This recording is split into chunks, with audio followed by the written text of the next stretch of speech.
talking about SNL, the history, the mysteries, and all the hot impressions in between, breaking down all the numbers as well. In your favorite sketches with special guests, it's on the Saturday Night Network. Yes, so welcome on in, everybody, to the Saturday Night Network for another edition of our Monday Night Roundtable, here to talk to you about Lady Gaga's second edition of Double Duty, Season 50, Episode 14. She was back in the building and absolutely brought it, and I cannot wait to get into everything that we saw from this weekend with a great panel and everybody here in our Monday live chat. I want to shout out our presenting partner for the show here tonight, latenighter.com. Make sure to check out. I already have so many great articles at the start of the week about everything that's coming up in late night television, including the premiere of John Mulaney's new show coming up in the next little bit. So a lot going on over there at our friends latenighter.com. Also, so many fun things happening here at the podcast coming up. So I can't wait to tell you all about that later. We got a big interview that we're working on this week and all coverage of Lady Gaga. So let's dive in with our Monday night panel. And first up, let me bring in my man, Andrew Haynes is here. Haynes, how are you? Thrilled to be back, baby. Just love talking SNL, obviously. And we have, ultimate, like, beyond A-list superstar hosting this week. So very excited to kind of break all that down. Thought it was a pretty solid episode overall, and I think we got plenty to discuss. Yes, somebody who had a lot of history with Saturday Night Live, and this is the show where we will dive into all of that. So let's bring in the rest of our panel. First up, Rebecca North is here. Rebecca, how are you? I'm good. Haynes, when you were saying a big superstar, I thought you meant me on the podcast tonight, but I'm super excited. I don't think we've really, at least in my memory, done a roundtable together, Haynes, and Jack, this is our first time podcasting together, so I'm very, very excited to be talking to all three of you tonight. Did I make that up? Hey, maybe it wasn't memorable enough. I gotta see Victor is in the chat. Let me know if you've seen it, because I know he's a big fan of the SNL. I gotta check the stats here, but I'm pretty sure the two of you have been on since the first season. It'd be weird if you never crossed over. I don't see how it would be possible that we haven't done a roundtable together. But it could be that we've just been on all those like specialty shows, drafts, and that kind of stuff. But yeah, maybe it was just so unmemorable that that must have been it. We'll get the answer before the end of the show for sure. But joining us as well, last but not least, is one of the biggest Lady Gaga fans there is, right? Jack Roskopp is here. Jack, how are you? Yes, I'm doing well. I'm so excited to be here. So excited to talk about Lady Gaga. It was, like Haynes said, just such a fun episode, and I'm just really freaking excited to talk about it. Yes, I know. There's a lot of people who are really excited about Lady Gaga, so we're going to get into her history with SNL and talk about this episode in full. Again, we talked about this last week with Elon Musk and Mike Myers and that whole, the whole decision to bring him in. And I think just because, again, it sort of feels pretty separate from the show, I think that's where we should start tonight. Let's talk about this cold open. We'll do a little bit on that, and then we'll get into all things Gaga. So for the second week in a row, it will be very interesting to see if this trend does continue into the other runs that we have left in the season. We have a cold open that sort of takes place in the White House. We get James Austin Johnson playing Trump. We get Marcelo Hernandez playing Rubio, and then Mike Myers playing Elon Musk. And this time it is just the three of them as they are standing around talking about sort of the beef that's going on between some of the people in the administration. Go figure that would happen. But, we get that, and we turn this cold open into a sketch basically about their internal thoughts, which is an interesting concept that they went with, as we get to see James Austin Johnson's Trump sort of realize that he has internal thoughts. Wait a minute, what is this? I'm thinking something and not saying it out loud. Whoa, this is a whole new thing. This is crazy. This could save me a lot of trouble. I should do this more often. I won't, but I should. And that is sort of the conceit for the cold open, as these three are discussing what is going on. And I said on Saturday that I thought that they really had something here in a way that they haven't with a lot of political satire in the modern era. But I'm curious from all of you how you feel like they did here, and the choice to bring Mike back again as Elon Musk second week in a row. So Haynes, heading over to you for your thoughts on this cold open. Yeah, so love the little creative flair by going with the internal thoughts. I definitely was having the same reaction that the Trump character would eventually have when when we were hearing him think to himself. I remember thinking, well, Donald Trump doesn't do that, and I hoped that and figured that they would address it, and of course they did. That was kind of the first punchline of that section of the sketch. As far as I mean, overall, I didn't think that little creative flair, made this particularly different than a typical political, cold open sketch. I think, everything that we typically see was there at its core. I don't think I'll walk away from this going, oh my gosh, they really found a way to do something different. I mean, it was a little different, which is always fun, but that I wasn't blown away by that creative twist. I did think Marcelo was not good as Marco Rubio. It's just I don't know. I mean, maybe Marco Rubio doesn't have like whenever you're doing an impression of someone, right? It's easiest to latch on to kind of their big bold characteristics. So maybe Marco Rubio is just kind of too normal. Like he doesn't do anything wacky enough to make it really easy to do an impression of him. And Marcelo, I mean, don't really think he was doing an impression, so maybe that's the wrong way to put it. But even just playing in that role, it was just kind of, I guess if there's not something to latch onto in an impression, then at least play the character kind of in your own way. Just make it a character, so it still feels like a character. To me, it was like he was really just a shell of a character. I just didn't love it. But I did love getting to see Mike Myers again. I really hoped they would bring him back as Elon Musk. I thought it was as amazing as Dana Carvey is in the history of SNL as an impressionist. I just thought that Mike Myers, Elon, was so much better than Dana Carvey's. Just the way he played it. He was perfect for that role. And so I was really excited to see him back. And then, of course, we got a little Austin Powers fan treatment with the $100 billion. Yeah, and I'll play that for everybody. My Tesla stock is crashing and my personal net worth just dropped by $100 billion. So, what's interesting about what you said, Haynes, is like Marcelo as Marco Rubio, I just feel like is there as a punching bag. They're literally not giving him any personality. And, I don't think that's Marcelo's fault. I think that's part of the writing because he has, more personality than almost everybody on the cast. So I think that he's the type of person that could be playing it really boisterous, but it's interesting that they chose him for this impression when it is really dumbed down. So it is a very fascinating thing. And it doesn't even have to be boisterous, but if you're going to play that super straight role, then just give me like crisp, clean line delivery. Just make the role snap a little bit. And to me, it felt a little bit like almost like maybe he was thrown into it kind of late, or like didn't get a chance to really like put himself into the role. Just how I felt.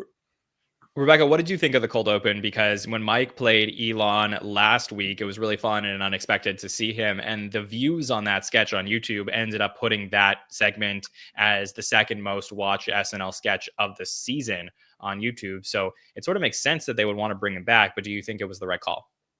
Oh, for sure. I think the Trump impression is so good, but think about, we've been doing this now. What are we on our like 9th year of doing a Trump impression, if not more, very, very regularly, that it's really a strong impression from JJ, but we need something else. And I think balancing it out with such a funny Elon Musk impression definitely was worth it to bring it back. I think we'll be seeing a lot more of it, as also we're seeing more of it in the world. I think this will start to be a more regular, and I'm very excited about that. And I thought it was always really funny. As far as Marcelo, he's not doing an impression, he's doing an accent. And I think that's where kind of the line gets drawn. Like, not one part of him is being Marco Rubio, but it doesn't take away from the sketch in my mind. Also, I watch the news, I watch all these clips. I don't think Marco Rubio needs to be given a big characterization here. I think it's more of just the literal figurehead there. So I don't say this is an impression. I don't think we've seen him do a ton of impressions, and I don't want to add this to his repertoire of like judging if he's a good or bad impressionist. but I think it just needed to be there for storytelling purposes. And that with Mike Myers, I think it didn't really make a difference at all if Marcelo was there doing this or not. It was more for the storyline of having Marco Rubio. Yeah, and when you come into the show as a stand-up, we're going to judge you differently on if you can do impressions or not. So I don't necessarily expect too much out of him, but it is interesting to see who they cast in these roles. I do feel like with Mike and Elon, they tried to give him the more makeup this week probably than the week before, and I felt like he looked a lot more like him in this sketch. And the energy that he brought to the role last week was still there, but I felt like he amped up everything a little bit as he's getting more comfortable playing him on the show. I don't know at what point before the Gillis episode he knew that he was going to be playing him and how much time he had to prepare versus having a whole other week to get ready for this role again. So Jack, what did you think of the cold open this week and Mike returning as Elon Musk? Maybe it's just because I work in the news, but I'm like just super burnt out with Trump and Elon Musk and the whole thing. So I actually didn't even like know that the situation that they were doing with like Trump and Marco Rubio and Elon Musk getting in a fight was even a thing. So I guess I got educated a little bit that like happened in our world. But I'm really here for Mike Myers' impression. I feel like I was such a huge fan of his growing up, and I sort of feel like I'm like, where has he been the last like 10 or 15 years, So I'm really excited that he's doing this. I think his impersonation is really funny. And yeah, I think it was like a solid cold open. Again, I'm probably not the best judge of them right now because I'm just sort of like over it all and wish that we didn't have to do this, But if we are going to do it, then I think bringing in someone like Mike Myers, who's just an SNL legend, to play Elon Musk and make fun of him is just really, really fun. And I would also be down for like Mike Myers hosting during the season because I think that would be super, super fun. And I feel like this cast could really like have fun with him and have some fun, and it'd be that is a great idea. And I definitely would like to see, even if he doesn't host and he does come back first, to play to Elon the rest of the season, I would love to see him in sketches and do more sketches and stuff how Dana did at the start of the season. That would be just so great. Yeah, I said on Saturday that I really would have loved him to do a Sprocket sketch with Lady Gaga. I felt like she would have been the perfect host for something like that. So unfortunately, we didn't get it, but maybe we will see Mike later on in the season. And, it is interesting from, just evaluating it from the podcast. I always find it's somewhat easier to talk about bad cold opens, which has been such a theme over the last few years, than good cold opens. And to me, this was a very good cold open. They did a lot of the things I really asked for from the show. It created this fictional scene that exists in the real world where we know something actually happened, but it didn't happen exactly the way that we see it on screen. So they're, editorializing, they're coming up with things that what if these three were standing in there and we heard their internal thoughts. And I think that was such a big step up from what we saw last week, where they had a really big opportunity to cover something because they felt like they needed to, and I support that. But it was really sort of like, if you watch the video of the real thing and you watch the SNL thing, you get like chuckles because you're like, oh like that's good. But here you can actually get real laughs because they put it in a different direction. So I really support what they did, and I think this is definitely one of the best cold opens of the season. Started the show really hot. Also, love this line from James. I just got to point out every now and then when we get a really good Trump line. The goat. You're the scapegoat, but it's still a type of goat. Yeah, and I know James, and I feel like he wrote that, so got to shout it out when that happens. But yeah, good stuff here to start off the show. Let's talk about Lady Gaga, somebody who we're all excited to get into. So she previously did host the show once before. And, I think a lot of people would have thought she would have hosted more, but she has been in a bunch of other sketches through her times as a musical guest. But the last time she did host for double duty was season 39, episode 6. If you don't recall season 39, this is the season right after Jason Sudeikis, Bill Hader, and Fred Armisen all leave the show. They decide to bring in this whole new crew of rookies like John Milheiser, Brooks Wheelan, Beck Bennett, Kyle Mooney, Noel Wells, Mike O'Brien, and it's not always clicking. Like the first couple episodes, there's some good stuff, and then they don't really know how to integrate everybody in. And it's definitely one of the weirder modern seasons. If you watch that season 11 documentary about a weird year, I think there could be a season 39 documentary years and years down the road. But Lady Gaga hosts in episode 6, and I don't know that the writing did her justice. She came, she had some really good energy, some good moments. I pointed out last week the sketch she did with John Milheiser, which I think was the highlight of the night for me. But I think that most people do remember her roles on SNL from the times where she was a musical guest, including the first time in 2009, season 35, where she was a musical guest and appeared on Deep House Dish with Madonna and had a huge fight with Madonna on screen. That is a role that I think, got pretty viral. She then comes back in 2011, season 36, with Justin Timberlake, and has a pretty fun role in the What's That Name sketch, where she, knows everybody's names, but Justin doesn't. And then also appears in a digital short, Three-Way, The Golden Rule, the third in the trilogy of the Dick in a Box guys. She also does music on Tom Hanks's episode in season 42, which is a pretty prolific modern episode. So she has had a lot of really strong experiences with Saturday Night Live, going even to the homecoming concert last month where she performed with Andy Samberg, all throughout the montage or the medley of the digital shorts. So, for me, I felt like a perfect fit to get her back with the new album out. So Jack, as such a big Lady Gaga fan, I will go to you first on this. Tell me about your experience with Lady Gaga on SNL, and if you were excited to see that she was coming back to host. Yeah, so I was super pumped to see that she was hosting, and I kind of had a feeling during SNL 50 that she was going to be back, especially with the album coming out and her having such a pretty big role in, like, especially the concert that was on Peacock. But yeah, I mean, all those things that you mentioned, some of them I even kind of forgot about that she did. I totally forgot about the Madonna thing. But obviously Three-Way is so iconic, and her episode when she hosted, I remember like watching that, and I was in college. And what I remember most from that episode was her monologue, because she sort of did like a jazzy Broadway version of Applause, which was like sort of the single at the time from Art Pop.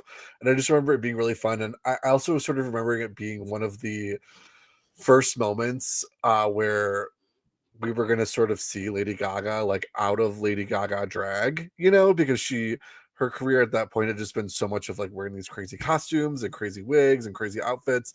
And I just remember being so excited that like, oh my God, she's going to do Saturday Night Live and she's going to be wearing like a normal person's wig and normal people clothes, and like, what is she going to look like as just like this normal human being instead of like Lady Gaga, and they kind of made fun of that in the sketch she did with like, they did the Kim and Kanye show, and she played like an Apple genius. But yeah, I just remember it being a really like fun episode watching. And so then when I knew she was coming back, I was just so freaking excited, and I had high expectations, and I think they were met throughout the night. It was good. Yeah, and you're so right. It's a great point, because I really fell in love with Lady Gaga during her first album that came out when she had the fame, and Just Dance that summer like was a huge song. And I think it was a little bit before she got into the whole like crazy costumes and meat dresses on the red carpets and all of that stuff. But it got to a certain point with her where I know she had like one of the biggest fan bases in the world, but it was hard to figure out like, who is she? And SNL was a great way to get into that more and figure out who she is as a person. So in 2013, when she came back, I remember feeling the same things that you felt, Jack, that it was really cool to get to know Lady Gaga even more. And I felt like even with this episode, I feel like I have more insight into her than I ever did. So it's so good for somebody's career, even just as a musician, to let us in a little bit more. And SNL is a great vehicle for that. So Rebecca, what did you think of Lady Gaga being booked to host for the second time in her career with SNL?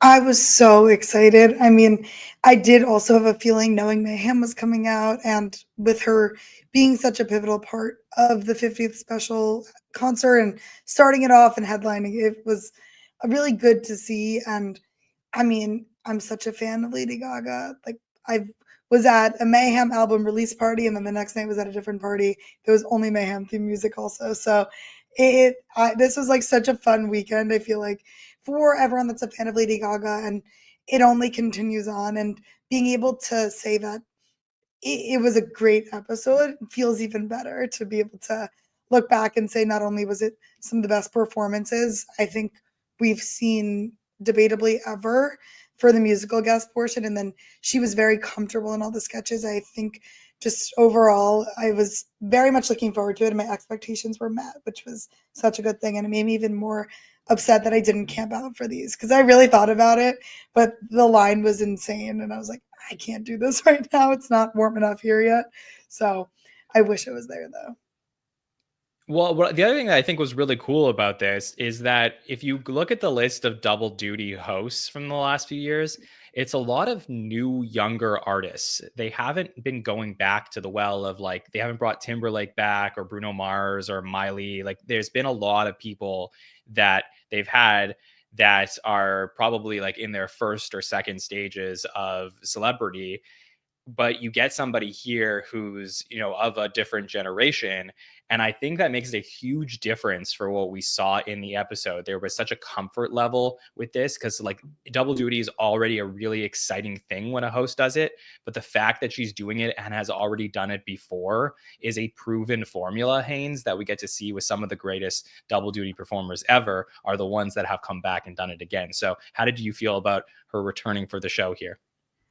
Well, I was thrilled when we got that announcement that it would be her. I'm a fan of art, and everything she does is art. Like just like you said, even just being on the red carpet and stuff. Like, I mean, we could say that all musicians are artists, but I don't know. I've seen a lot of musicians, and so, but Lady Gaga is just she's just an amazing package.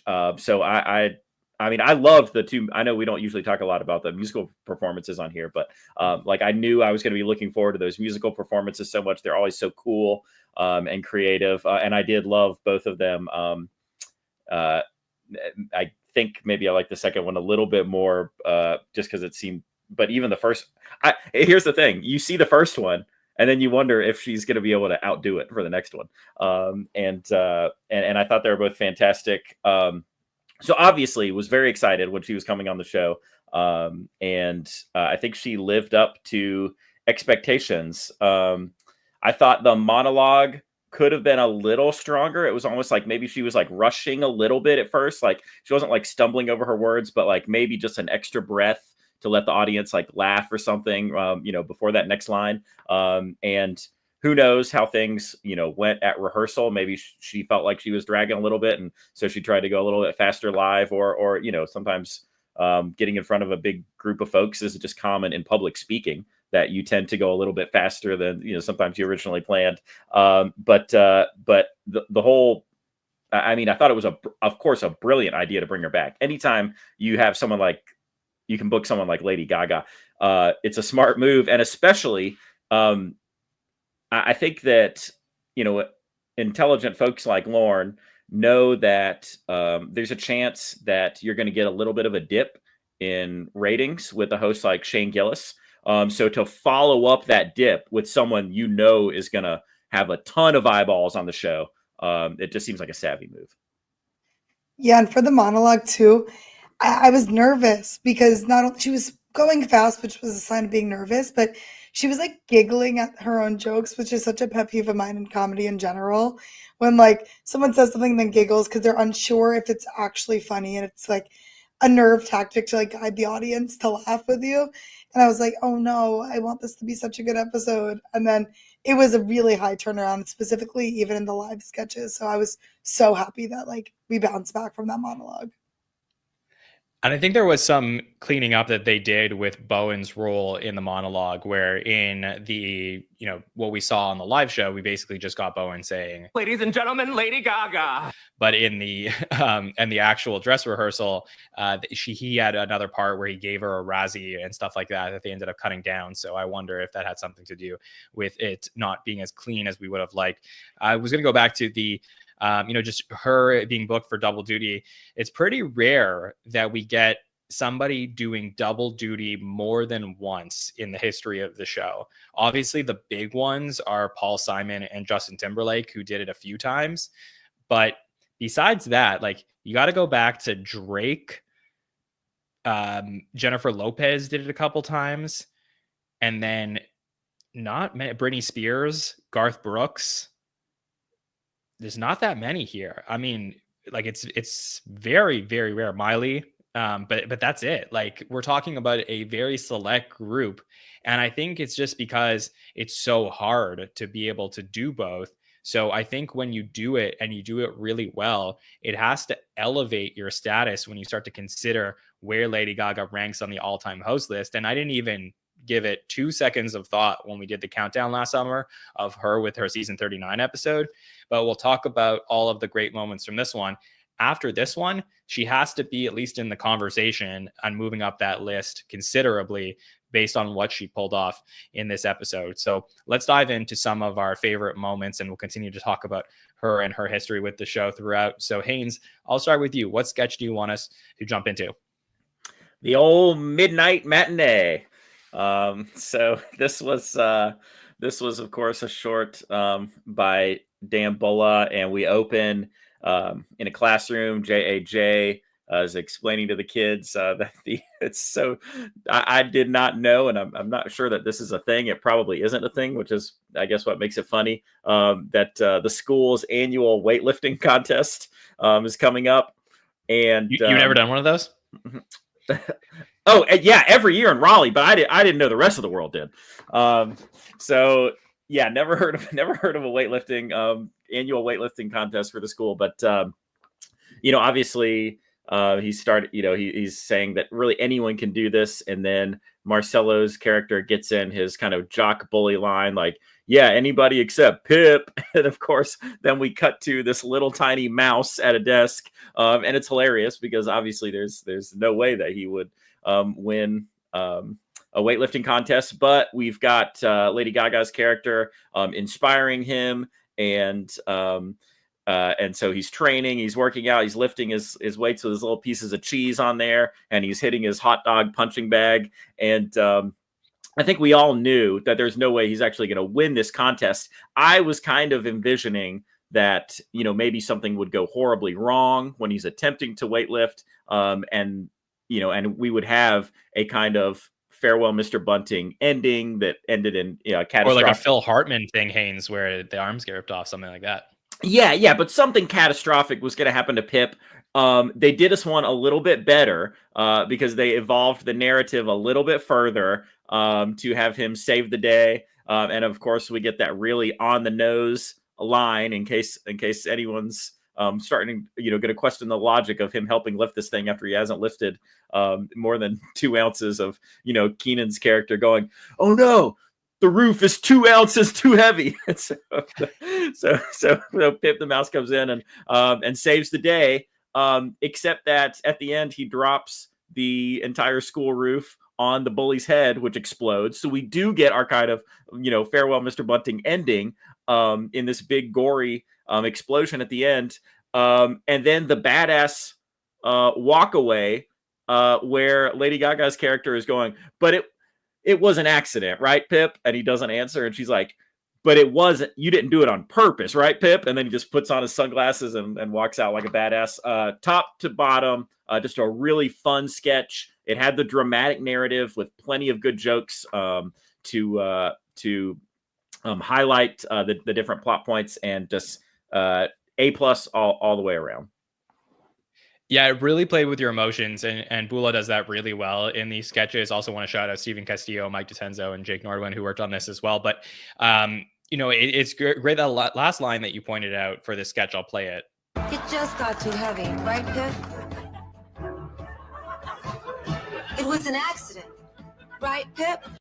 See, that really works because obviously you feel bad for Pip, and then this horrible thing happens, and then you're like, should I really feel bad for Pip? But it also works because Lady Gaga in this sketch, she's the only one that defends him and sings to him and encourages him. So then she's also questioning her motives. And I just think that there's something about these sketches between Pip and Beppo and My Best Friend's House, the three of them that we've seen, that really take you for a journey throughout them. Rebecca, what did you think of our Midnight Matinee, Pip? So I famously hated Beppo on the podcast. It was a very hot topic, and I was nervous when I see Pip from the beginning because I automatically knew it was going to be Dan Bulla. I thought it was going to be along the same lines. The difference in Beppo and Pip is that Pip wasn't creepy looking, so he was actually cute and got my emotions from the beginning, where I was excited, and I thought, honestly, I was like, oh, he's gonna win the weightlifting competition, and that's gonna like not be really funny. And then when it gets to the point where he does the one, and I'm sitting on the edge of my seat, like it looked small, and then they said ounce. That was the really funny punch for me for honestly the whole sketch, because then they said 1 ounce, and then they did 2, and someone was like, "We're gonna be here so long. He's only at 2 ounces. Like, how is he gonna win?" That was the really funny part. Then I feel it dragged a little too much to get to the farewell Mr. Bunting-esque head chop off at the end. And I don't know, I like a gory sketch a lot of the time, but this one was a little obvious and didn't have that jump factor, or they didn't do too much of it, which I feel like a lot of the time when you do too much, it ends up being circles back to being funny again. This was like a little too small, but also didn't feel necessary for me. That whole end part, I thought, yes, I guess like it was funny if his head was there, but it was like the literal blood that like wasn't a jump scare. So I didn't feel it necessary. This sketch went a little too long for me and my liking, which I find with a lot of these. And that's also why I didn't like Beppo, because I was just like, come on, I'm watching SNL. The whole thing is that it's quick. And if we're not getting more than a couple minutes for each thing. But I did overall like it. It wasn't my standout of the night, but I can understand this time why this one, people like this one a lot.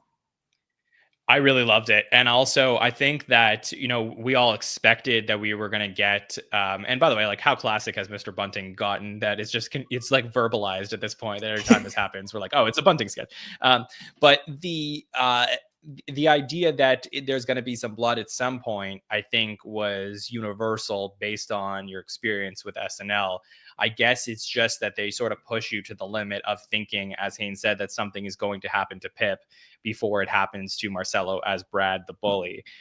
So I think that just taking you on a very, very long journey to get there, I think made this better for me than had, something happened earlier in the sketch.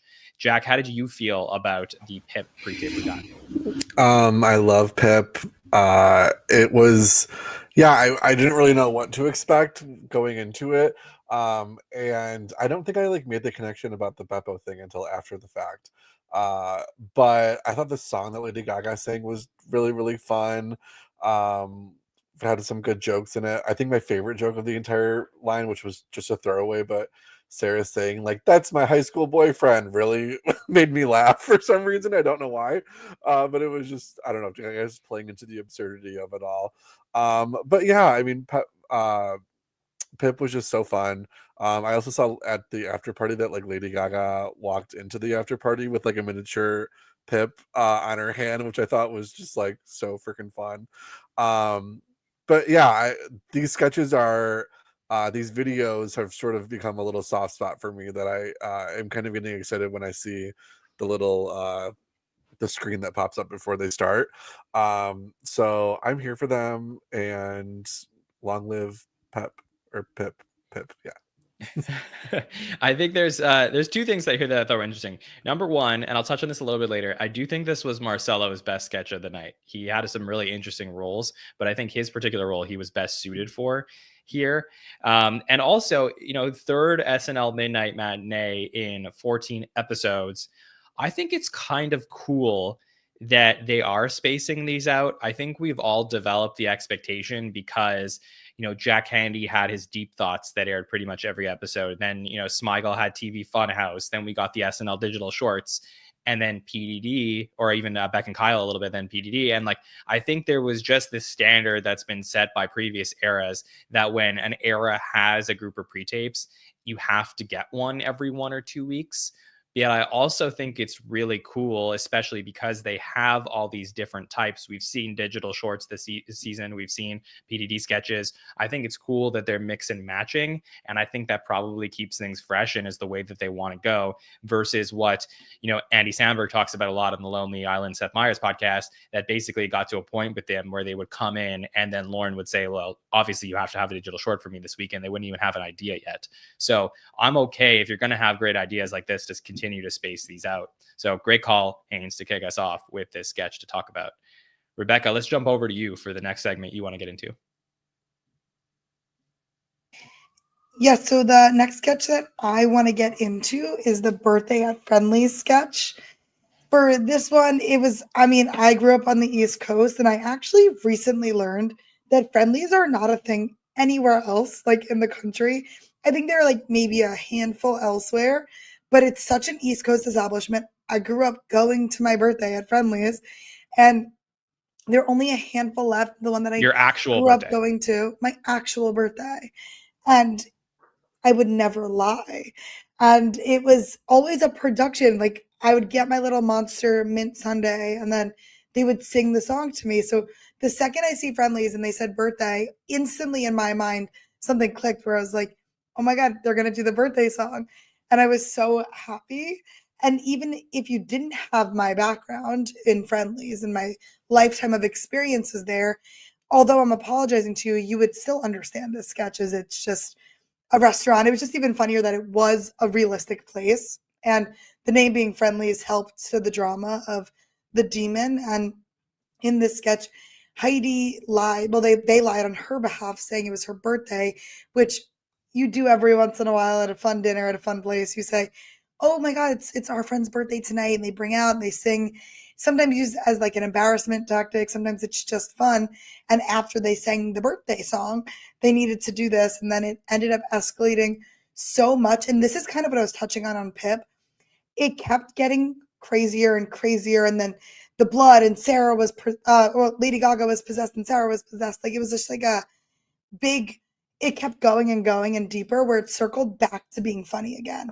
And that's what I really like in something that takes such a dumb idea of being like, oh, we lied about your birthday. And she was like, oh, like they're going to know I can't lie. And they were like, nah, she won't know.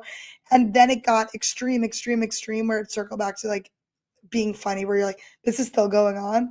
And this was the standout to me also, like, because maybe it was Friendlies, but also it's such a relatable, funny thing. And I walk around in my day to day and do things. I'm like, that'd be such a funny sketch on SNL. And I feel like someone had that idea of just like, wait, that'd be such a funny sketch. And then they take it to the extreme. And this one really knocked it out of the park for me tonight. These are the best types of sketches when you have something that like everybody could look at and it doesn't matter where you're from and be like, oh yeah, like I've probably done that before. I probably said it's our friend's birthday when it wasn't actually their birthday to try and get some free cake.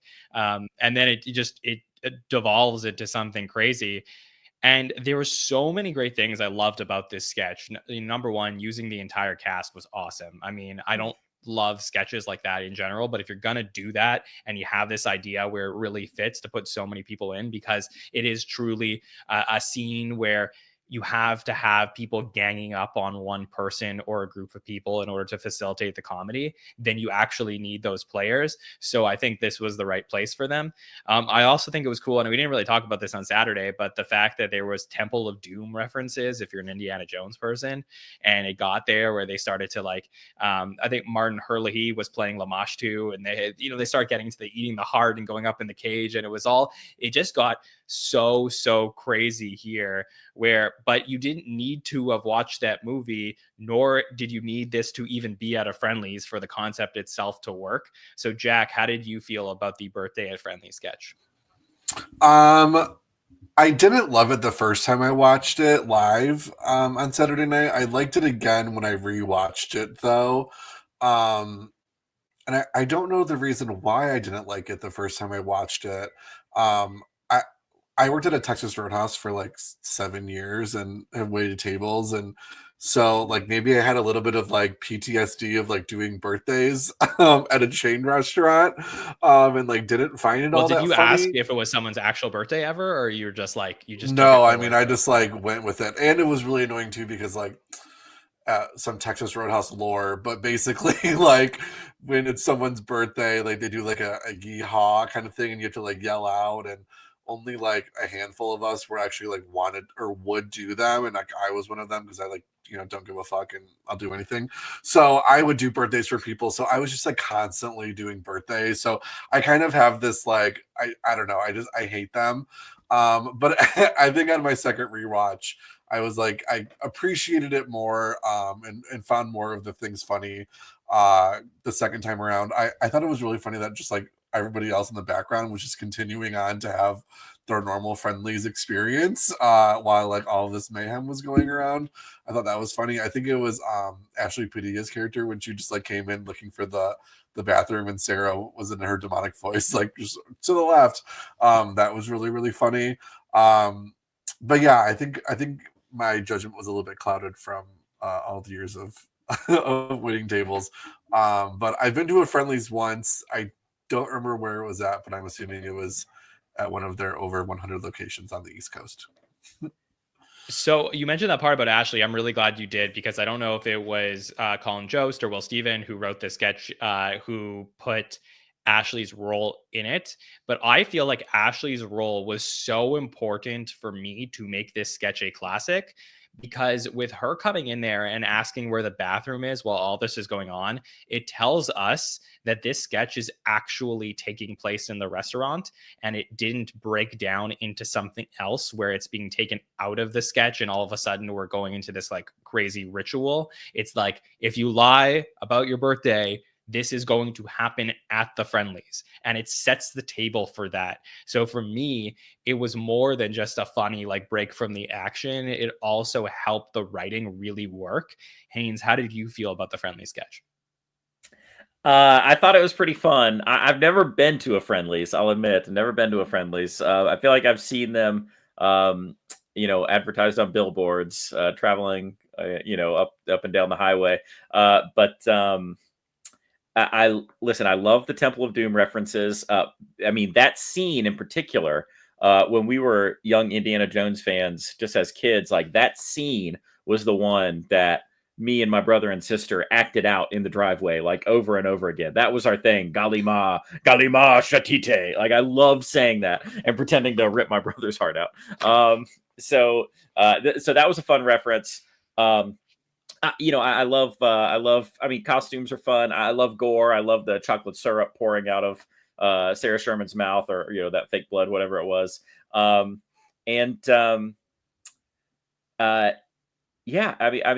just overall thought it was a pretty fun sketch. I loved that the second the people approach the table, they immediately know that she's lying. Like as soon as we've told her that it's her birthday, immediately they know that she's lying. So I love that. There's no and it would have been funny too if they had to kind of sniff it out. There's obviously, you can make any situation funny, but I loved that there's just this idea that like if you lie, they will immediately know. And I think there's even a line in there where they say like the waitresses always know or something, or the waiters always know or something like that. I just thought it was a fun sketch overall. Well, they do explain that, because Sarah, who was absolutely in her element here, having a great time spitting out blood, but she does say, "Please send someone to the hospital he were born at." So they know before you walk into the restaurant. And with over 100 locations, it's pretty easy. Yes, it was really good. You know what was interesting about this? To me, Colin Jost also writes the Matinee musicals with Jon, and I do feel like there was a little bit of Matinee musical DNA in this sketch, like almost like a diner lobster, where it's like, oh no, don't order that, and then as soon as it does, it like breaks out, with Keenan coming out, and then everybody, you start to get this choreography, and I do feel like there was shared DNA between that sketch and this, where as soon as you lie about your birthday, all of a sudden the ritual begins. And I think that was really fun, because the original Matinee musical obviously is one of the most viral, best sketches of the modern era. And you get that here, but except in a completely different way, where we don't break out into song, but we break out into satanic ritual. And it's different enough that it feels fresh. So I thought that really worked. I think it's absolutely hilarious that people are complaining online about Lady Gaga performing a satanic ritual. I don't know if you've seen this, but this has like gotten some big buzz on social media. What? Where this is absolutely true, that people can't take jokes.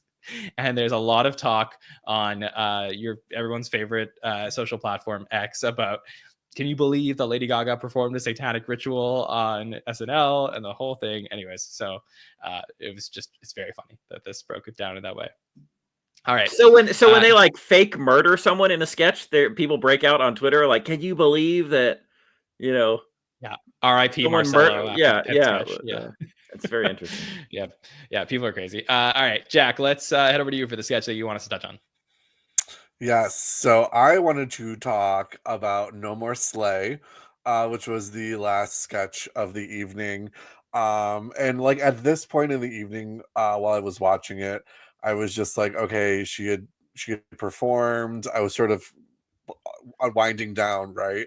And then this sketch comes up, and it's a group of friends at brunch, and they're sort of using, I don't really know if it's like millennial talk that is like this, or if it's like, I mean, it's definitely like millennial Gen Z, but everyone's saying like, oh, this brunch is slay, blah blah blah blah blah. And then Bowen and Lady Gaga break into a song, which has happened, which was a theme for the night, I guess.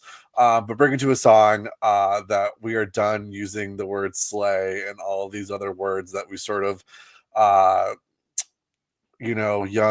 young people have stolen from the queer community and from Black women and all these other communities. But I just thought it was just so funny. These people sort of realizing that they say these absurd sort of like phrases, like the part where Ego, she said, like, she was talking to her therapist and she said, diva down. It was really funny for me. And when Ashley was like, I got hit by a car, and she said that line about getting hit by a car, I found myself being like, oh God, I do this. Like, I am who they are making fun of, I guess. But I just thought it was like such an interesting choice for the last night of the sketch, or the last sketch of the night, excuse me. And I just felt like Bowen and Lady Gaga were just having so much fun doing this, and really all of them, once they all sort of like joined into the song as well. But I thought it was a really nice little cap for the night, and a really great episode of Saturday Night Live. Yeah, it definitely felt very party vibes. Like after you just came off of Killah, her performing that, and like just like the good night that you were having, to get this at the end of the night where they're all singing together was really fun. It didn't feel like an inside joke between all of them. It really felt like something that's like, hey guys, we all do this, so maybe we shouldn't be doing this as a collective. So I think that there was some really fun stuff here. I mean, I don't know how to say that word, but colloquially, I think that I get my my slang a lot from like when I used to be like a camper at camp. Like you would go and like you would hear what the counselors would say, and then you would just end up coming home and like have all these like, new words that you learned. And I feel like now it's like people just watch TikToks or TV shows or YouTube reels, anything like that, and they're just like, they just pick up things, even if they're maybe like should or shouldn't say it. So I thought that this had a really fun concept to it. Haynes, what did you think of No More Slay? Thought it was pretty fun, and I'm just really happy for Bowen that he got to sing with Lady Gaga multiple times. I mean, what a dream come true for him. Like that must have been so awesome. So just happy that he got to have that experience. It was a fun sketch, and it's kind of like an old man sentiment that it's built on, right? Like every generation we have like older people being like, these young kids talking this way and talking that way. And you could have made this sketch in any era, talking about whatever people are saying at the time, because language constantly evolves, and the slang that we use that is most popular, is constantly cycling through to something new. So it's something that honestly you could go back to this some other time. Now it would maybe need to be a little bit in the future once people are really saying different things. Of course, who knows how soon that future will come? Maybe the sketch influenced people. Sometimes when you get called out, people start making a change. So pretty fun. I loved the diva down line. I admit that's the only one that I hadn't heard before. I hadn't heard someone say diva down, and I thought that was a really funny line. But what does that mean? I think it just means that the diva's down. Yeah, this queen is in a bad spot. Yeah, you're struggling, like diva down. Like I am not doing well. I am, I'm hungover. If you're like hungover, you'd be like, I would text my friends like diva down. Got it. Very, very interesting. I never heard that one. All right. You talked about Bowen. I gotta say a couple things about Bowen, who, like you said, had a fantastic night. Obviously, between this sketch and him singing "Wonderful Tonight," I talked about what he did in the monologue versus what we got when he introduced Lady Gaga for her performance. Ladies and gentlemen, Lady Gaga! I mean, like, how could you not get hyped up? Said it with his whole chest.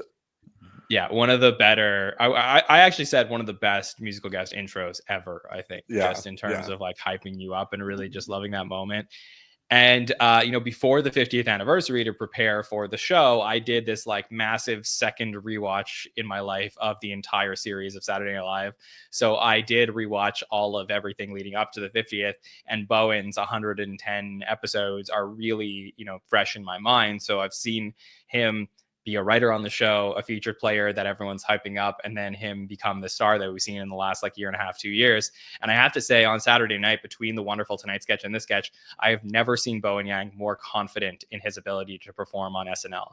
He seems like somebody that's just like so comfortable in who he is, loved being there with Lady Gaga, and it felt like a full circle moment for him. And for me, like, that energy radiated through the screen. I don't always I'm not like, oh, everything Bowen does, I works for me. But on Saturday, I mean, he won me over so hard with this and the Wonderful Tonight sketch. And Rebecca, I know you're a huge fan of Bowen as well. So how did you feel about No More Slay and what you saw from Bowen on Saturday? Yeah, I was like, I can't relate because everything he does do works for me. And also, just to add to how excited for him we all are and proud, is that Lady Gaga will be on Las Culturistas this upcoming week, his podcast. Cool. This is like the best weekend of his life, like just in general. But I really like this sketch because it also, I think they knew that it was like corny in the way that, to Jack's point, this is all the slang that is really taken from different communities, but particularly marginalized communities, that then becomes so mainstream and just annoying. That's like, oh, you turn to CNN and you hear them say that. Like, that was such a funny line because that's literally like what happens. And they say slay is such a good one because that's been taken so far that it's just in colloquialism what you're saying. Like, all these words are so normal. So thought this was really funny. Also, if I were to imagine the context of this all comes from the reheating of the nachos, which became like when Lady Gaga performed at the Grammys, they were like, Lady Gaga's reheating her old nachos, because it's kind of a phrase that's like, oh, I'm trying to not compare. Like you could have said at that other, when Lady Gaga was first starting out, she was reheating Madonna's nachos, because it's doing something so similar to someone else and like just making it a little better or redoing it. But it is, for some reason, really taken off at such a quick speed, specifically as it pertains to Lady Gaga. So the second they started singing and saying other words besides slay, I'm like, when are they going to say that reheating the nachos? And then they sang the line saying like reheating her nachos.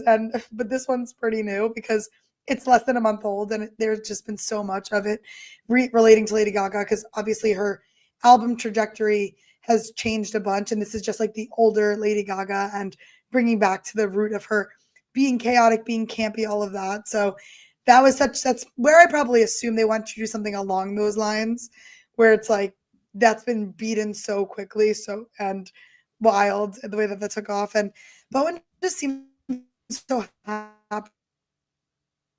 It genuinely was just, this is a feel-good sketch. Was I laughing? No. Was I thinking to myself, some of this was... Are you guys getting Rebecca, or is she like glitching for you guys? Freezing up. Am I back? Yes, we got you back. Yes, you want to just finish what you're saying? Good. Yeah, I just said, all in all, like, this wasn't the funniest of the night, but there were a lot of lines that I definitely smiled and was like, that was good and smart and well worded. And you know what? I'll get behind it. Like, no more slay. It's gone too far, completely. Yeah, great call from Justin. Yeah, that was very funny. We are all Justin divas down. perfectly used that me leaving was diva down. Yes. Before we go into, you obviously have an intriguing question on the tip of your tongue, John. I can't wait to see where you lead us next. But can I ask about reheating nachos for a second? Because it is new that I was also not familiar with, but there's got to be something more to it than just redoing something, because everyone knows you can't reheat nachos. So it means like trying to redo something that can't be redone, right? Or like failing at it, or it's going to be a mess. Because I think, like, am I crazy and think my first thought is like, you can't reheat nachos. Like, I mean, who reheats nachos? The nachos are soggy once they've had the stuff on them. You can't reheat nachos. There's no good way to reheat nachos. There's got to be an aspect of the phrase, right? It's not. It's neither good nor bad. It obviously depends on the context. Because if I was like, "Oh, Haynes is so badly trying to reheat John's nachos," that would be bad. I hate that was just a thing that was said. I hate that so much. Like, it also, this one doesn't fall off the tongue, to be fair. It's just recreating something from the past, and you can use context clues to figure out if it's good or bad. And you know what? Maybe you don't like reheating nachos, so it can be a good thing. Is your love reheating nachos? Yeah. It all depends on the context of it. Okay, chat. Just go ahead and jump in the chat if you love reheating nachos.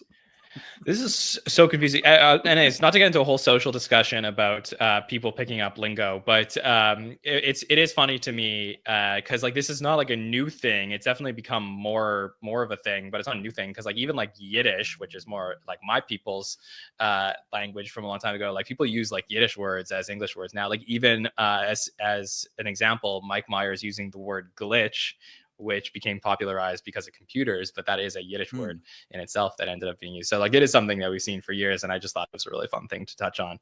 And I'll also say, because we aren't going to get too much into Wonderful tonight, but I really did love that sketch as well. I probably liked so it good. More.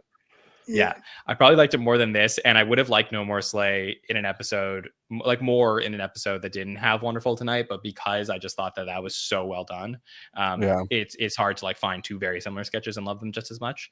But yeah, this was some good stuff here from Bowen. All right, let's jump into you could the say sketch that No More Slay reheated Wonderful Tonight's nachos and burnt them. You know what? I could say that, but I won't. But thank you. But you could. I could. All right, let's keep going.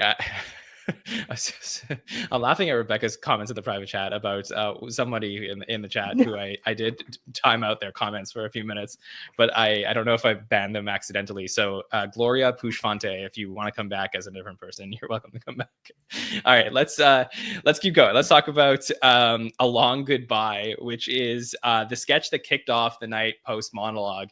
This to me was a fascinating sketch that I would argue is potentially one of the most essential sketches of the season.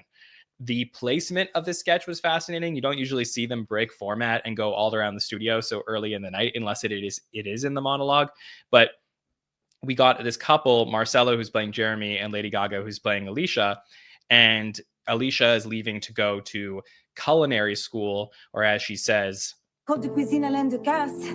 And leaving to French culinary school. They're trying to, she's trying to leave. Marcelo doesn't really want to let her go, but he does. And it's, this like rom-com romantic movie that we see as she's leaving, and she decides to get on to some rideable luggage. And the idea that the rideable luggage exists in this world is so like antithetical to something that you would expect here. You would think that she would go off with like some limo driver and it'd be this all like romantic thing. But the fact that she has to take her own rideable luggage on the highway in itself, and the contrast between that and the scene around it, is already great for comedy. But then the fact that she actually does it, gets green screened onto the highway, meets these sons of Samsonite who are just talking to her about her situation. Honey, there's fancy culinary schools all over the world, but love, go around! Which is very funny. Dismuke's doing a great job there. And yeah, they were just having some fun with her. And then you get to see Marcelo and Gaga actually going through under the bleachers as they're riding the luggage around the studio. And they come back together and they have this like romantic scene where they reconnect, and we get the fin at the end. For me, this was like so well done, and one of my favorite things that I've seen all season. The creativity in this is Please Don't Destroy, and Brian Tucker put this together. And I just like, it was so unexpected in a season that hasn't necessarily pushed the boundary as much. To get something like this was a great way to start off the night. So I got so much more to say about it, but I want to hear from the panel as well. So Haynes, what did you think of Rideable Luggage, Along Goodbye? Well, it was, I mean, hilarious just because of the kind of the, I guess you could call it physical comedy, even though they're not really having to move around a lot. But just being on that stupid little piece of luggage is hilarious. The fact that there is rideable luggage in itself is just hilarious. And then it's just so goofy, you know, watching them ride around on those things. And honestly, Sons of Samsonite was such a good name that I could see like this whole sketch just spinning out of that phrase, like that people, like someone just said that when they were like battling with their luggage, like, you know, on the way out of the building or something. And just riffing on that, like a whole sketch grew out of it. That's how good that name was, I thought. But very funny. The beginning was a little bit slow at first for me, but it paid off. I understand why they had to, you know, go through all the exposition that they did at the beginning. And great introducing the dog character who turned out to be the hero in the end. Bringing him the fully powered luggage. So just a fun sketch overall. Loved the costumes for Sons of Samsonite. That's such a great role for Andrew Dismukes. Those types of characters, so good for Andrew Dismukes, and just really cracked me up. I mean, they've been riding those roads all the way from New Jersey to New York, and so they've been around. And just a fun sketch, top to bottom, I think. It really felt like a role that you would see like Dan Aykroyd in, like on the bike and stuff. He was a motorcycle man. Yeah, exactly. Motorcycle Man, or even something that you would see in The Falconer back in the day. But yeah, I mean, I thought it felt really inspired. And I think that was what was cool to me, is that, you know, when you had Mulaney or Nate Bargatze, you know, come back this season, you're like, oh, okay, like these are some, you know, names that we're really excited about. We expect a good episode. I think that everyone expected to have some fun with Lady Gaga, but I don't know that anybody expected to get something as high level as this. And I do feel that when I saw this, I was like, oh, like sometimes there's hosts that enter the building and then everyone is like, okay, we can do anything. Like there's no constraints on what we could potentially do in these sketches. And right away, they set us up as viewers for the night, feeling like anything can happen in this episode. And that was the brilliance of putting this at the top of the show. So Rebecca, what did you think of Along Goodbye? I loved it. To the point I made earlier about the monologue and being a little nervous with like how the whole episode was going to turn out. And this sketch was right after it. That set the tone for the rest of the night. And definitely set expectations high, which I do believe they met throughout it. But I mean, we also saw her performance later. Just the use of the studio was so crazy at this episode tonight. And I love that. And I think it takes you out of like, this is not a TV show. This is someone performing live in front of different people. And anything can happen. And I wonder if they took any inspiration from SNL 50 and making use of the studio there. And I thought this was just so funny all around. This is exactly like what I was saying before. It's such a dumb concept. You see the motorized luggage. How can we utilize this and make this really funny? And not only was it funny that was it started really funny. The first beat was her pulling out of the apartment and then him being like, the last thing I'm going to say to you before I let you go. And then having to go back on the motorized suitcase was so funny. Then the Sons of Samsonite, and then him coming with the dog. And my favorite part was the smushed dog toy at the end with the face completely smushed and it being like a toy. And you see that they're in the studio. It was just all around really good and kind of felt like more like older SNL, like early seasons where it's not a fully productionalized TV show. And you're really getting the glimpse that they are recording this at a studio. Yes, they used good like technology, but the green screen was janky. Everything was a little janky. And then having the dog smush at the end overall just kind of put the bow on this for me. Yeah, and I love that part with the dog where, you know, he's riding on the highway, Marcelo, and then his rideable luggage like runs out of gas, and then he gets like another suitcase from the dog, and they go together. And you're totally right. I said when I saw this on Saturday, I really felt like this was a sketch from like the late 80s or early 90s. Like it had that style of writing that you would get from that era. So for me, I think there was so many really fun things. Like it's the type of sketch that should get the same amount of play that a Domingo or Lisa from Temecula gets, because it is so different and is so fun. And I really do wish people would take these moments and, you know, encourage the show to continue to stretch in the way that they do here. I do have one take that I think I would say, like when I watched it on Saturday, I felt like it was an all-time classic. I sort of stepped back from it a little bit on my second watch, and I would say the only thing I would change about this sketch, and I don't know if he had anything to do with the writing of it, but I don't think that this sketch was as great as it could be if they hadn't, like, if they had recast Marcelo. I think it had all-time classic potential, because I think Marcelo is a little bit too goofy for the role. And I actually think somebody like Michael Longfellow, who would be maybe a little bit more believable in the like longing for the girl and the whole like romantic thing, I think really would have played well in this role. Whereas Marcelo does a lot of other great things that are meant for SNL. But I think that he was almost like smiling his way through the lines. And I think that this sketch needed an element of like somebody a little bit more serious to pull off this. And it doesn't take away from the whole idea, but it's just a little thing that I think I would have tweaked. Jack, how did you feel about the sketch overall though? I thought it was such a like fun and goofy start for the evening, and I think it really just like set the tone for the rest of the episode. I could watch a million spin-off sketches of the Sons of Samsonite. Like I hope they become recurring characters, because like what a stupid thing. And it was I think my favorite line of the entire sketch was Jane Wickline's throwaway line of like, oh yeah, the chef de cuisine or whatever. Like she knew the school that she was going to. Like it was just like, oh my god, this is so brilliant and so stupid. And I just thought everyone was like so committed to the idea. I had no idea that like you could luggage did that, which was kind of fun to learn. And then yeah, like everyone said, I thought it was such a fun use of the studio. And I think like the entire night, like we kind of touched earlier on Lady Gaga's second performance. But I just think that the fact that we got to see, I love any sketch that uses the hallways of Saturday Night Live, just because I think it's so fun to just like peer in, and I've always loved that since I was a kid. But yeah, the fact that we got to like have two moments that were outside of the stage and we got to see behind the curtain a little bit, I thought was just so much fun. And yeah, like it was a really great start to the show, and really set the tone, I think, for what was to come. And I do wonder how much the producers value that the energy in the room does have an effect on us at home. So like when you have Marcelo and Gaga going around the studio, the audience is cheering and going crazy. And like we can feel that through the TV. It doesn't just make for a good show in the house. It makes for a good show at home. So like I do feel like it just set us up for something so good.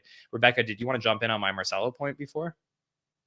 Yeah, I think he's trying to break away from his current, like, I think he wants to explore other roles, similar that when at first Sarah Sherman was doing non-Sarah Sherman-esque roles, and we would have said, oh, that would have been better if it was Heidi or Chloe or Ego, someone that does play more of like that straight character a lot of the time. I think Marcelo is trying to break away, but I think he needs some help with like the training of the faces. I was listening to Last Culture Recess with Bowen's podcast, of course, and Sarah Sherman was on it. And she was talking about how she struggles so much to not make a goofy face. And that there's this one face that she makes on the show to like, that's like kind of funny now when you look at it, but it keeps her from not making a Sarah facial expression. And I think they should talk, her and Marcelo, so he could do the same, because I completely agree with you. It would have been different with someone else, but I want to see him break away more than that and learn his strengths elsewhere, because he is such a staple in the show, even so early into his SNL career, that I think we have a lot of longevity with him, but he has to hone that in a lot, where he can like keep it together and not Marcelo through a character. And we said that about Marco Rubio too, and it just might be something that like he has to work on, because I really want to see him really, really succeed, like we have seen with like Sarah, for example. It's a little bit of a thin line though, because if you start telling Marcelo, which he may want to, but you start telling him to break away from the thing that he's really good at, you might lose part of why people are falling in love with him. Like even someone like Jimmy Fallon, who I think was, that like every person was in love with, when all the young girls were in love with when he was on the show. Like I could see them trying to put him in this role in that era of the sketch. And I don't know that, as big of a fan as I am of Jimmy, I don't know that he's the right person for that. I do think that you need somebody who has like, I don't know if bravado is the right word, but there has to be like some sort of like stereotypical like dashing thing to the character where you're setting up this like really romantic moment that's completely undercut by the comedy of the sketch, that I think Marcelo, who was having a lot of fun with it, and I think that maybe that person who you replace in the role doesn't have as much fun, but doesn't fulfill the things that I'm necessarily talking about, making this like that classic that everyone's going to go back to for years and years. So it's very close though, and I really did like it. All right, let's jump into some rapid fire from the episode. So anything else that you guys saw that you want to point out that you did enjoy from the night? So Haynes, anything on your list? I thought Lord Gaga was pretty fun. Lord Gaga was fun. It's a character that was, I mean, obviously Mikey wrote it, but it just, he fits really well in that kind of, making fun of high society. He just can really fit into that character. And so it was you could tell that was an audience full of Gaga fans, because like there's a lot of times when they were almost cheering more for the Gaga hype than they were like laughing at the jokes. And like when he said like, oh, well, it's nice to hear she's got a little hobby or something like that. Like instead of getting an outburst laugh, it got like, ugh, like they reacted like it was like real misogyny, but it's a joke, And so you could tell there's just a lot of people there, like big fans of Gaga, ready to defend her, like even in a joking moment. But the character was pretty funny. And then of course where they took it, turning Colin into the regular just punching bag that he has become at the Weekend Update desk. I don't have a problem with that. They can keep doing it as long as they want. Maybe we'll get tired of it someday. I expect he'll be off the show before we're tired of it. So keep it coming as far as I'm concerned. That was pretty funny. Yeah, that was so good. I really did love this. On my second watch, I was even more fascinated with it because I felt like the breath work that Mikey was doing in this sketch was so impressive as he was working his way through the lines. Like just letting things breathe like he was, I know he's been on the show a long time, but like a 20-season vet. Like he just knew how to work the room to get them hyped up. So like, yes, he was having fun with the concept. Of course, there was some really fun stuff with Colin. Can you imagine, Colin, a man whose wife makes more money than he? But also, I just felt like the pacing that he was doing, like he was egging the audience on. And it's something that we don't really get from Mikey very often. Like it's often like the audience is reacting to him, or he's the voice of the audience in a sketch, but he's never the one to push the boundaries of the audience. And I felt like this was such a unique voice that he brought to this. Also, he rarely ever appears in the last like 5 years on Update alone. So I thought that in itself was extremely refreshing. Of course, I did really love the way he ended this whole thing. What a living nightmare! What a nightmare! Oh, I'm sorry. Oh, now tell me, what does your wife do? Oh, so good. And I feel like, on the cue card, you probably get like one, like, but like he probably during the live was like just going to push it as far as he can.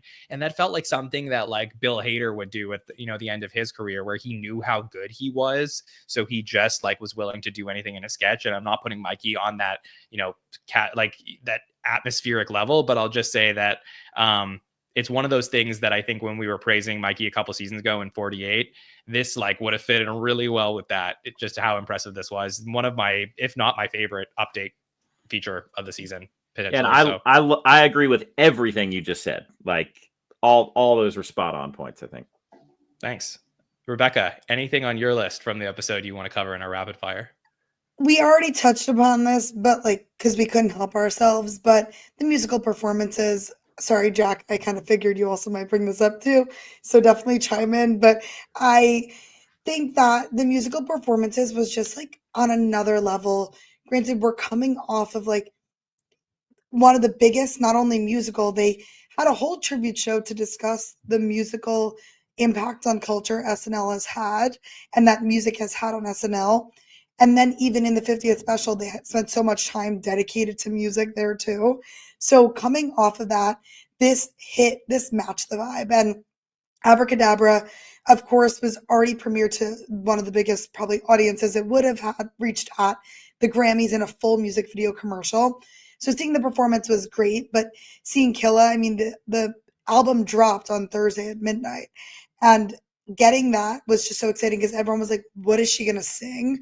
Because I figured Abracadabra was gonna be on there, and then what was she gonna do and sing? And the whole thing with Abracadabra is that it is a masterpiece. People knew the dances that night from the music video, and we already saw the music video, so we saw what direction she wanted to take that into, and that was very, very well reflected on the stage. But going for Killah for the entire stadium, the second she dropped down to the floor backstage and they had the camera angle go bird's eye, I was like, this is already going to be iconic. And that was in the first 30 seconds of the song, where then it goes to the stage and the costuming, and then it gets to the point where you kind of think the song's performance is almost done. It goes a little dark, and then they rip off her costume and she's wearing something underneath and they did a reveal. Like, it was just really, I couldn't have wanted anything better. And for sure the best musical performance of the season until Doechii inevitably comes on this season. And then I think that the Lady Gaga, like that one will go down. Like the way that for some reason, like Halsey painting herself on the floor is my musical performance that always comes to me. Like I think Killah's replacing that because it was just so great to see. And Lady Gaga hasn't put out a ton of music, and it hasn't been Lady Gaga music like we've known it to be historically until MAYHEM, and this just knocked it out of the park. Yeah, it was creative, but it also just had incredible energy. She did a costume change like before the final note. Like she didn't even need to do that, but she still did it before she sung that like last 10 seconds of the song. And it was really, really well done. So Jack, would you like to touch on that or anything else in your rapid fire? Yeah, I did want to touch on it. It was just, yeah, like we knew she was going to do Abracadabra, right? And then as I was listening to the album, I was like, oh my God, like, is she going to do Disease? Is she like, I thought it was going to be Garden of Eden. Yeah, Garden of Eden, maybe. Like, and which was funny to me was that like Killah was it's my favorite song on the album. It was the one that I like when I listened to it for the first time. I really gravitated toward it. So like the second that she just had her hand like that, I was like, shut the fuck up. I cannot believe she's about to do the song right now.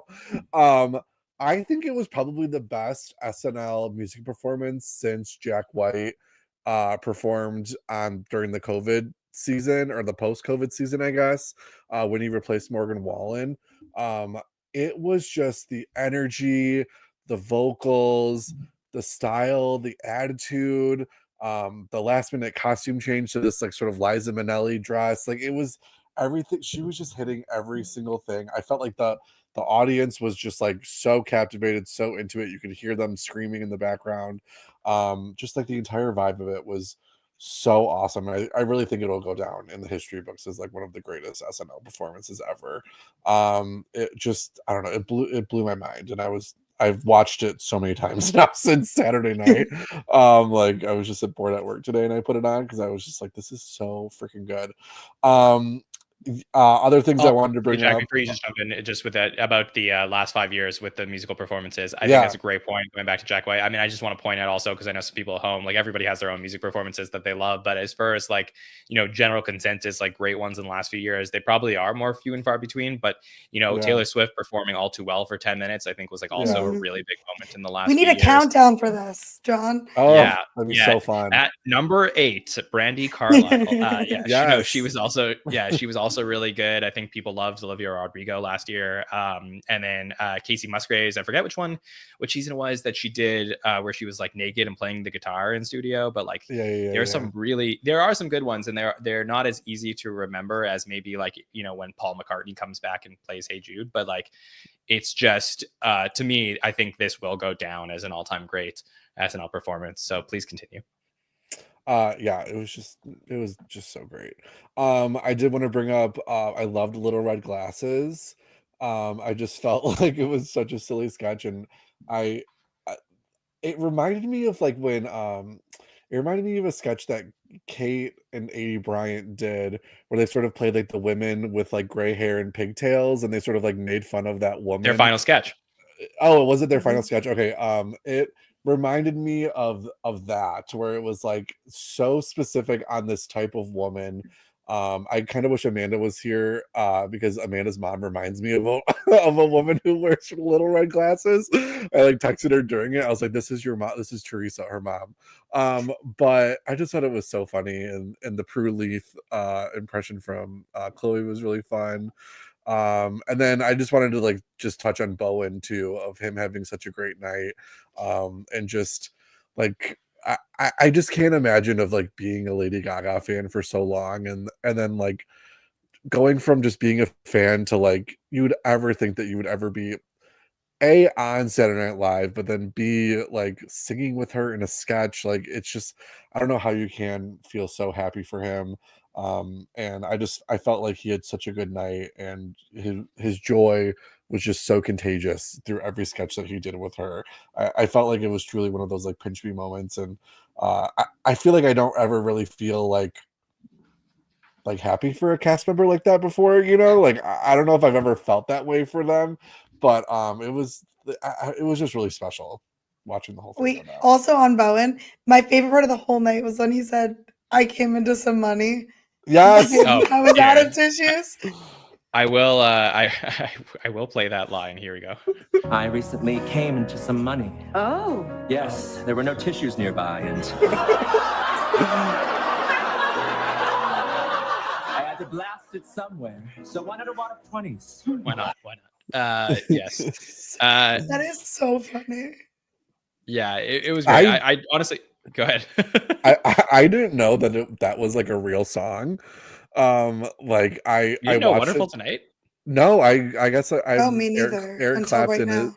yeah, Eric Clapton apparently is like I didn't know that. So It's I like- watched it. I will say objectively like an all-time greatest song. Yeah, It was super famous in the 90s. Super famous in the 90s. But I'm old. I watched it Sunday this for the second time with my mom and my dad, and when they got to the end of the first like verse, like my mom sang it, and I was like, you know, this is this real song. Like I had no idea. So like rewatching it again and then knowing that it was a real song made it just that sketch so much better for me. Yeah, it is like one of the top like wedding first dance songs probably of all time. It is a very, very classic. Is it Eric Clapton, right? That's what Eric Clapton. Yeah, it's from the 70s. But yeah, it got very popular. It was in a lot of TV shows and movies and stuff like that. So yeah, just a really, really cool moment. I thought Bowen sang fantastic in this. I just want to give him like a hug, honestly. I was really happy for him. He is truly, as like somebody who's now met him a couple times, he's like truly one of the nicest guys that has ever worked on that show. So I am very happy for him.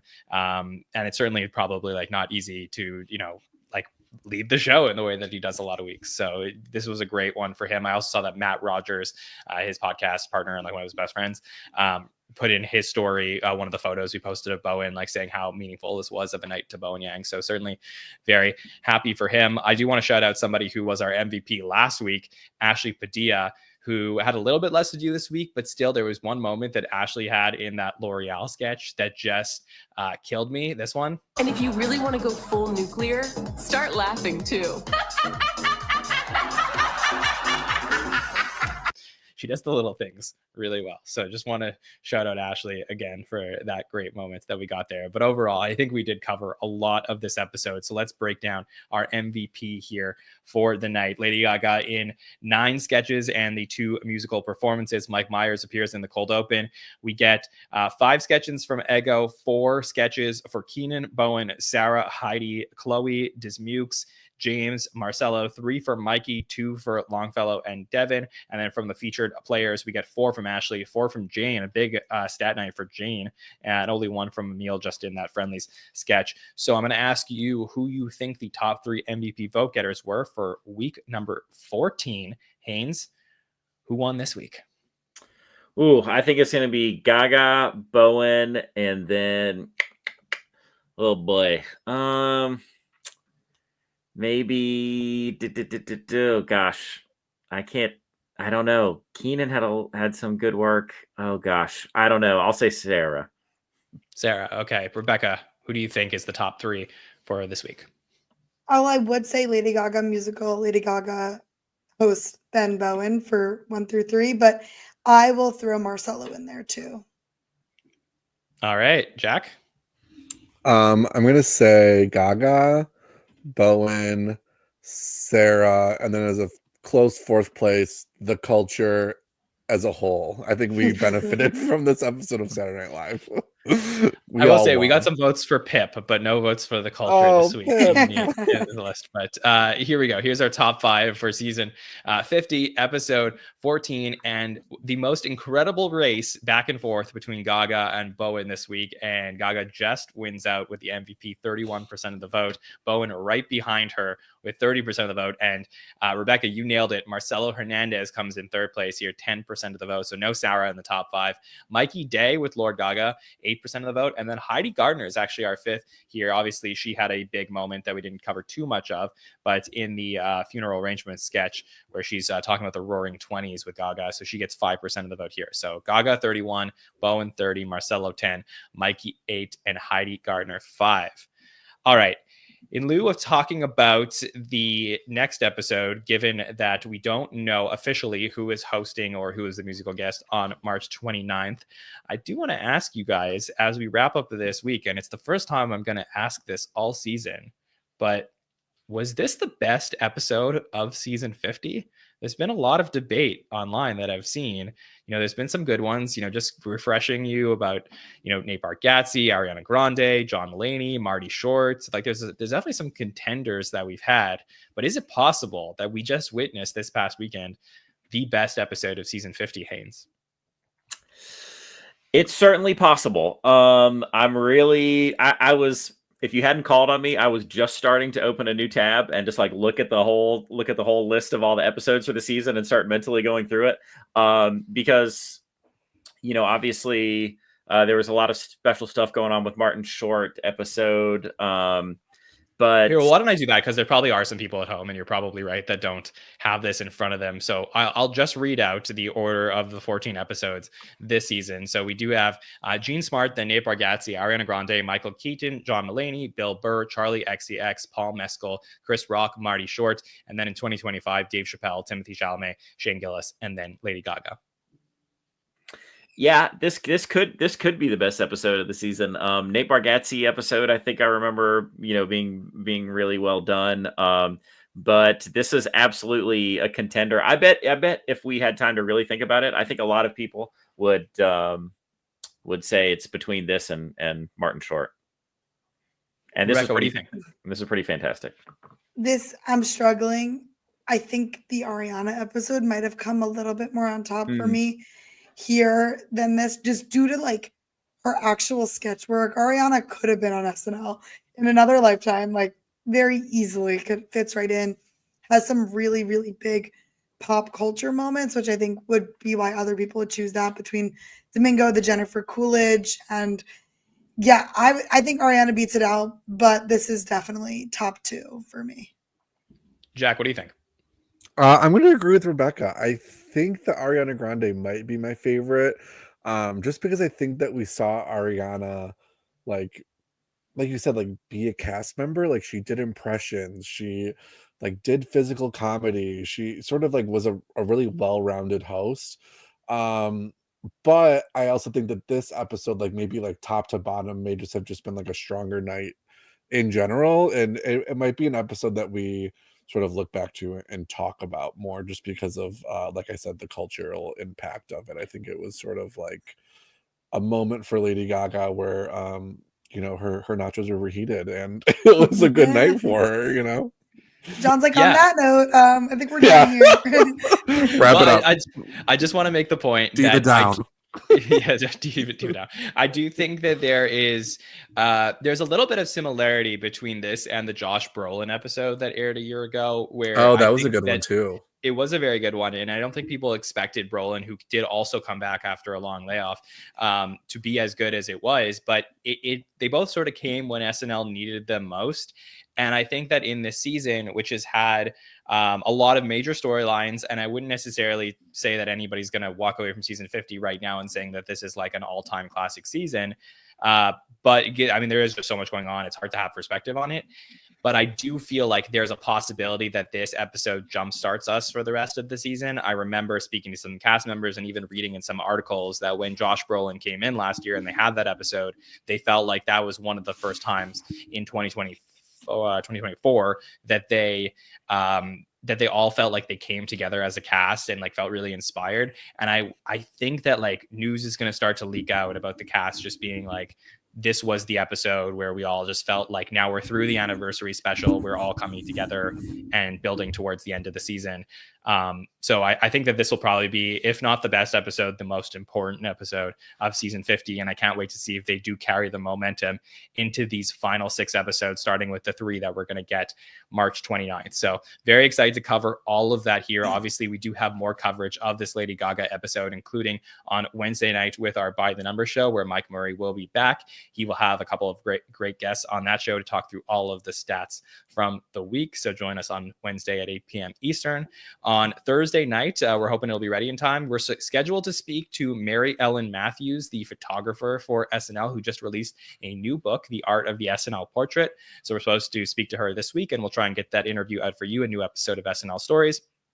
And then in this time slot, next Monday, March 17th, I will be live with our patrons, where we will answer questions from the listeners for the season, talking about what we just saw and what's going to be coming up. So if you want to join us on the show next Monday and you've ever thought about calling in, now's your opportunity. You can join us at patreon.com/the SNL Network. It is a lot of fun. You sign up for a time slot. We talk about how you're enjoying the season and answer some questions, and it is a great time.